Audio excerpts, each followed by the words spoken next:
Greetings, Samhain, Halloween, autumn, fall is upon us. Whatever you want to describe the season as, it is the time for pumpkin wine, spiced pumpkin wine in particular.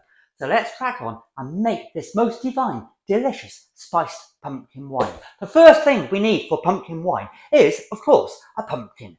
So grab yourself the largest pumpkin you can find in the supermarkets or your allotment or your garden. Grow it yourself, it's even better than buying it. Now with all bulbous things, size does matter, so grab yourself a pumpkin that is bigger than your head ideally. So the first thing we're going to do with a pumpkin is de-seed it and hack off all the flesh away from the skin. You then want to proceed and slice up and dice up all the flesh.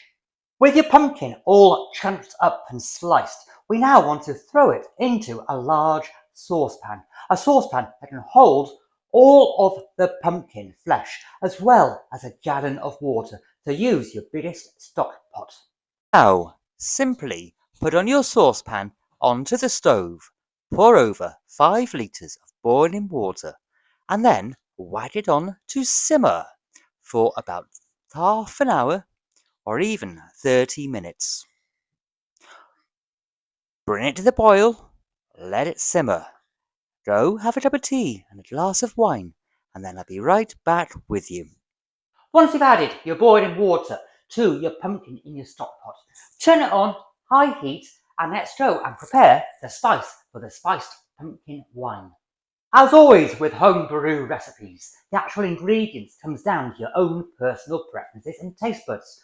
If you don't like any particular spice, don't feel compelled to add it. But if you love another type of spice, add it, throw it in. It's your wine, your taste buds. Make the wine that you want to drink. That is the most important fundamental thing that you can do with your home brew. Make the wine you want to drink. It's your wine, your mouth.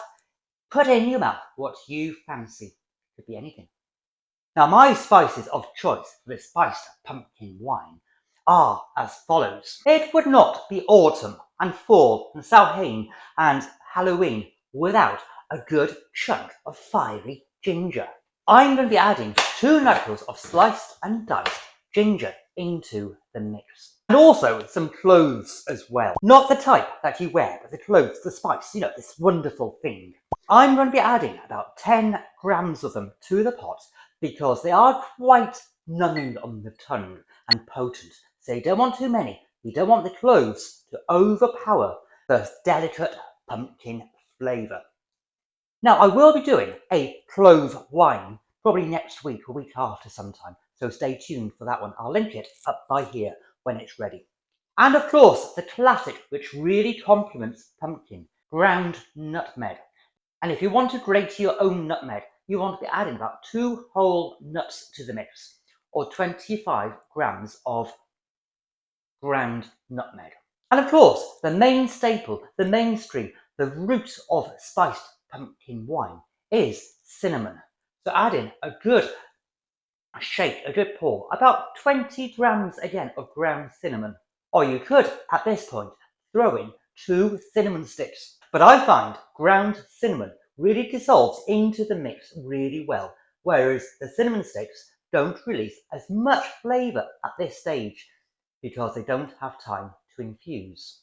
With your wonderful, delicious spices all prepared, we want to just simply pour them into the boiling water amongst the pumpkin and prepare for the aroma to fill your house of autumn festivities and Halloween delights.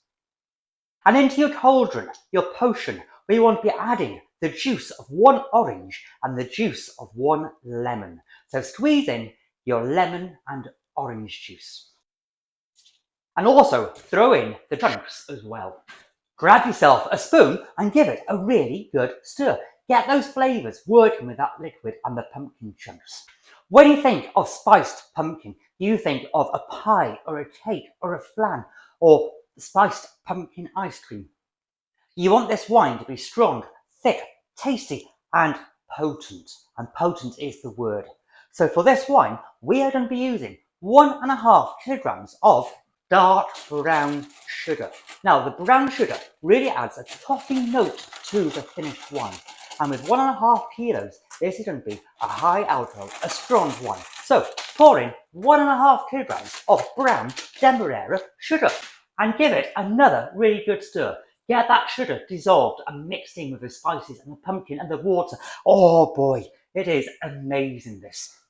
The aroma coming off this already is divine, delightful, blissful. This is what I class as autumn and winter. It fills the house with all those spices that just radiate through and oh boy. And now what we need to do is simply let this simmer away for a good half an hour and allow the pumpkin to soften and break down and release that pumpkin flavour and their sugar into the juice, into the water. Brilliant stuff. So turn it down, gentle simmer, go have a glass of wine, and I'll be back with you as soon as it's simmered and I've allowed it to cool. So I'll see you after a glass of wine. Once your delicious pumpkin and spices have come to the simmer and infused for about half an hour or until the pumpkin has softened up, ready to be eaten in a dessert, what we need to do now is simply scoop out all the chunks of the pumpkin from the liquid. So grab your weapon of choice, be it a slotted spoon or a sieve, and start scooping out all those chunks of delicious pumpkin. What I love to do after making this wine is place all the chunks of pumpkin and ginger into a pie dish and then create a lovely orange infused rough puff pastry and place that on top and then bake it for about 20-30 minutes in the oven, 180 degrees. You are then creating a succulent, divine, spiced pumpkin pie from the remains of your spiced pumpkin wine. Brilliant, you get dessert and wine for the same price as one pumpkin. Brilliant, fantastic. So get scooping all those chunks out of your lovely warm liquid. And now it's one of the essential parts of winemaking.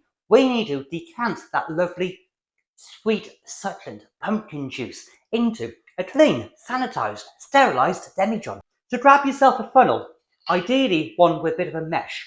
Use a pair of tights if your funnel does not have a mesh to catch all the surplus, strandy, stringy bits of pumpkin. Put the funnel into your demijohn and simply pour all that lovely juice in to your sanitized, sterilized, clean demijohn. Brilliant stuff. And now we want to be adding the wine yeast. For this wine, with all that sugar, a high alcohol wine yeast is pretty much imperative. You can reduce the sugar down and use a weaker wine yeast if you fancy. So sprinkle in your chosen wine yeast into your demijohn.